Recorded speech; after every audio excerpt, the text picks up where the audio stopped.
પૂજ્ય મોરારી બાપુ તેમજ રાજ્ય કક્ષાના શિક્ષણ મંત્રી પ્રફુલભાઈ પાનસોરિયાની ઉપસ્થિતિમાં 35 જેટલા શિક્ષકોને એનાયત કરાયો ચિત્રકૂટ એવોર્ડ। મહુવાના તલગાજડા ખાતે પૂજ્ય શ્રી મોરારી બાપુ અને રાજ્ય કક્ષાના શિક્ષણ મંત્રી પ્રફુલભાઈ પાનસોરિયાની ઉપસ્થિતિમાં રાજ્યના 35 જેટલા શ્રેષ્ઠ શિક્ષકોને ચિત્રકૂટ એવોર્ડ એનાયત કરવામાં આવ્યો હતો। પૂજ્ય મોરારી બાપુએ જણાવ્યું કે આપણા પાઠ્યક્રમ સાથે જ માનવીય અને સંવેદનાના પાઠ ઉમેરવા શીખ આપી અને સરકાર દ્વારા શિક્ષણ માટે થઈ રહેલી પ્રક્રિયા પ્રત્યે રાજીપો વ્યક્ત કર્યો હતો। રાજ્ય કક્ષાના શિક્ષણ મંત્રી પ્રફુલભાઈ પાનસોરિયાએ જણાવ્યું હતું કે આજે રાજ્ય કક્ષાના શ્રેષ્ઠ ગુરુજનોનું સન્માન થયું છે, ત્યારે શિક્ષણનો મૂળ મંત્ર ગ્રામ્ય જીવનશૈલીમાંથી સત્ય, પ્રેમ અને કરુણા આવે છે। પૂજ્ય શ્રી મોરારી બાપુ અને રાજ્ય કક્ષાના શિક્ષણ મંત્રી પ્રફુલભાઈ પાનસોરિયાના હસ્તે મહુવાના તલગાજડા ખાતે ચિત્રકૂટ ધામ કન્યા શાળાનું લોકાર્પણ સાથે જૂની શાળાને સ્મારક તરીકે અર્પણ કરી કેન્દ્રવતી શાળાના 10 રૂમનું બાંધકામ માટેનું ખાતમુહૂર્ત કરવામાં આવ્યું હતું। આ તકે શ્રી સીતારામ બાપુ, ધારાસભ્ય શ્રી શિવાભાઈ ગોહિલ, ગુજરાત રાજ્ય પ્રાથમિક શિક્ષણ સંઘના પ્રમુખ શ્રી દિગ્વિજયસિંહ જાડેજા, જિલ્લા શિક્ષણાધિકારી હિતેન્દ્ર પઢેરિયા, જિલ્લા પ્રાથમિક શિક્ષણાધિકારી કમલેશભાઈ પટેલ, આગેવાન શ્રી ઘનશ્યામભાઈ પટેલ, શ્રી સતીશભાઈ પટેલ સહિતના આગેવાનો, શિક્ષકો અને ગ્રામજનો બહોળી સંખ્યામાં હાજર રહ્યા હતા।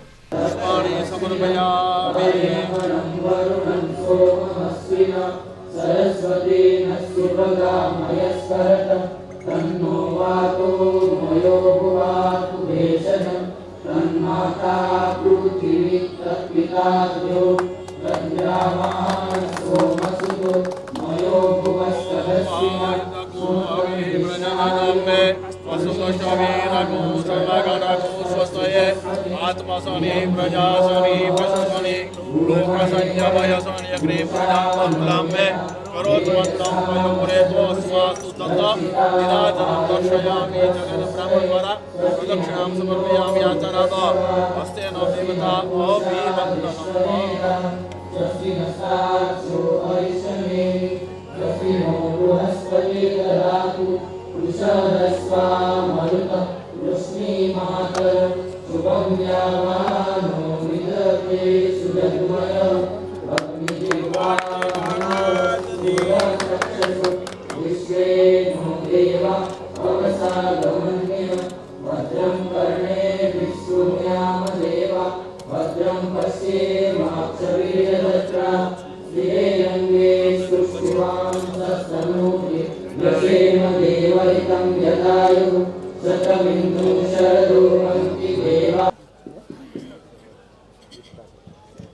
चित्रकूट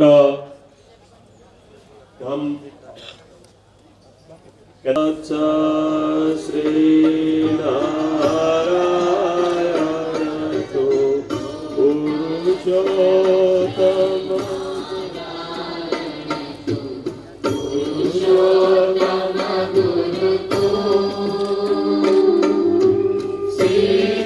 આપણે સૌ તાળીઓના જોરદાર ગડગડાટથી વધાવીએ। राज्य संघ द्वारा शाल અને મોમેન્ટો પણ એ પ્રમાણ થઈ રહ્યું છે। આપણે સૌ તાળીઓના ગડગડાટથી વધાવીએ। એવા ગુજરાત રાજ્ય પ્રાથમિક શિક્ષણ બાપુ સીતારામ બાપુ અને આદરણીય શિક્ષણ મંત્રી શ્રી પ્રફુલભાઈ સાહેબના હસ્તે એ સન્માન થઈ રહ્યું છે।